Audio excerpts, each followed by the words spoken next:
I think I will start with my first book, which that experience that I just got done telling you about, down there at the in Newcomerstown, 3 miles south of it there, on top of the hill. That experience eventually inspired my first book called The Ohio Monster. And it was very aptly named because it was, to me as a 11-year-old boy, it was definitely a monster. And of course, I've learned since then it's Bigfoot, Sasquatch, Yeti, depending on where you live, it's called by several different names. Um, that I said, you know what? I'm getting old. I'm 50.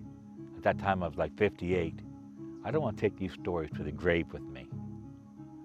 I want to put them out in book form. But I didn't know how to write a book. I'm no author. I've never done any writing before. But I just said, you know what? I'm going to write just like I talk. And I found out that's not how you write a book. But it's the only way I knew. So I wrote about my experiences, and I've had several.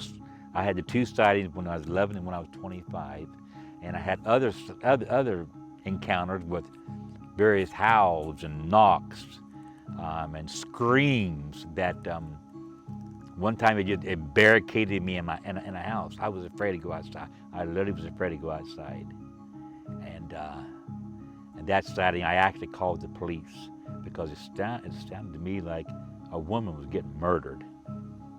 I mean, it was just these real loud, high-pitched screams, and then I heard a different sound off to the right, and it was sounded different. And I think, again, this is me. I think the two, whatever, Bigfoot, Sasquatch were communicating. I don't know whether it was a female and a male, or whether it was something else, but they were communicating with each other, and you're screaming and howling, and I'm like, oh my gosh. So I had a security light down there in the bottom, so I kept on looking out the window, looking at the security light. But I never did see nothing out there. Matter of fact, 20 minutes after looking at that light and hearing all these screams, the light went off.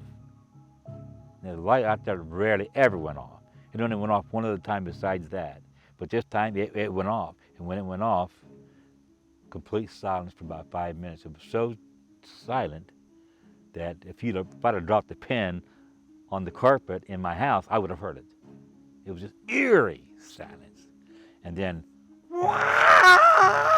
this very big, long howling and screaming stuff occurred. I'm like, and I literally, the hair on my arm and back of my neck or whatever, I didn't have much on my head, just kind of like right now. But it stood up. I mean, it was just, you knew whatever was out there wasn't of this world, was natural. That's my thinking. Now, we can get into what we think what the creature is. Well, I'm not going to get into that right now. I'm just saying it just freaked me out totally, had me scared. So I called my mom and said, Mom, this is what's happening. And she goes, oh, Dave, not come on, that's a bunch of nonsense. You know it. You know you made them first stories up too. I said, Mom, I'm telling you, I'm not lying. I'm out here. Well, then call the police. I said, right. So I'm going to call the police. The police are going to say, Mr. Walker, we get a lot of calls like this, and we have other cases that we're working. We can't take our time to go looking for Bigfoot right now. You know what I'm saying? Mom said, just go ahead and call them anyhow. That's what their job is, make people safe. Okay, so I called them. I said, yeah, this is David Walker, so and so. I met I gave my address. You said you heard a bunch of screams. I said, yes, it sounds like some woman's got to be murdered. I said, I tell you. I said, I'm serious. I'm actually afraid. I really am. Okay, so we'll dispatch a unit out there. They should be there about 5 minutes. So Newcomerstown ain't a very big place. So about 5 minutes, they come rolling up and pounding on the door. And I told them what was going on. They said, okay, well, Mr. Walker, you stay right here. Make sure the doors are locked. We're going to go down, look around, check around down there for you. And about 15 minutes later, they came back and said, knocked on the door. Mr. Walker, we looked around everywhere, looked up the railroad tracks, checked out the gate. We couldn't see no signs of any forced entry, no motorbikes or four-wheelers been back in through that roadway through there. We never seen anything. So we're sorry, but if you hear anything more, give us another call, whatever. I said, okay, thank you, officers. And so I went to close the door, and I noticed they were still standing there. I'm like, that's awful weird. Why are they still standing? So I said, is everything all right, or you need some more information? And again, the police officer, he kind of went like that. He goes, well, Mr. Walker, I've been out here. This isn't the first time we've been out here on a call like this. He said, this is about the fourth time. As a matter of fact, the third time, right here at this house.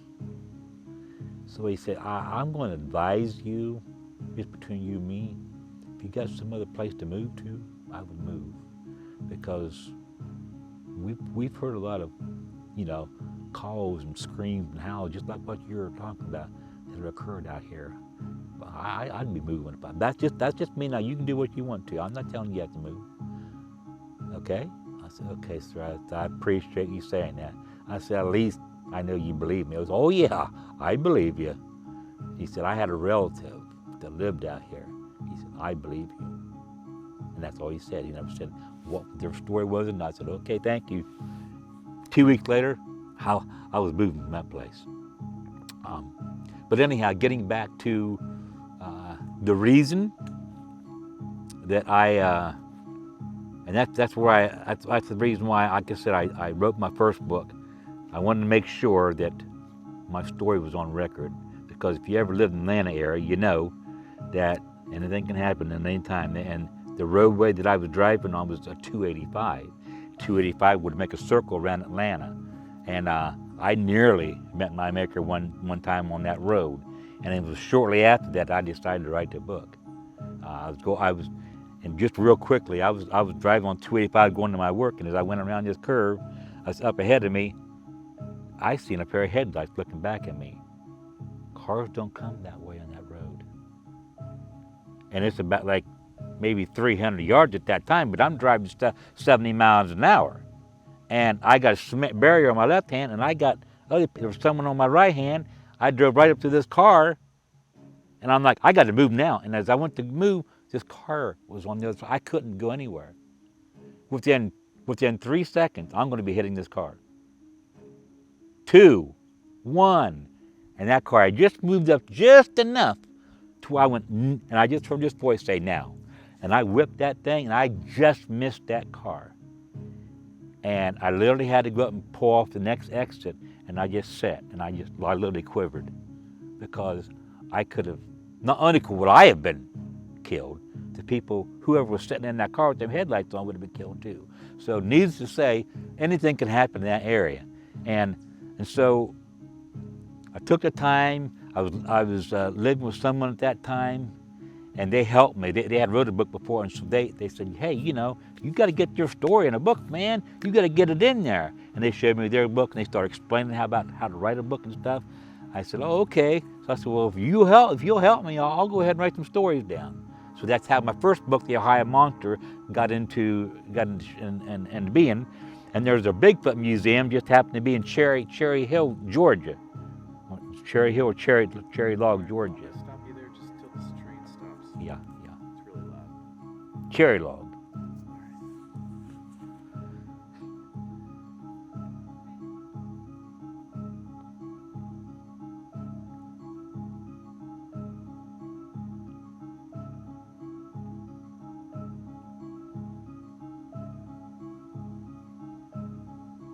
Okay.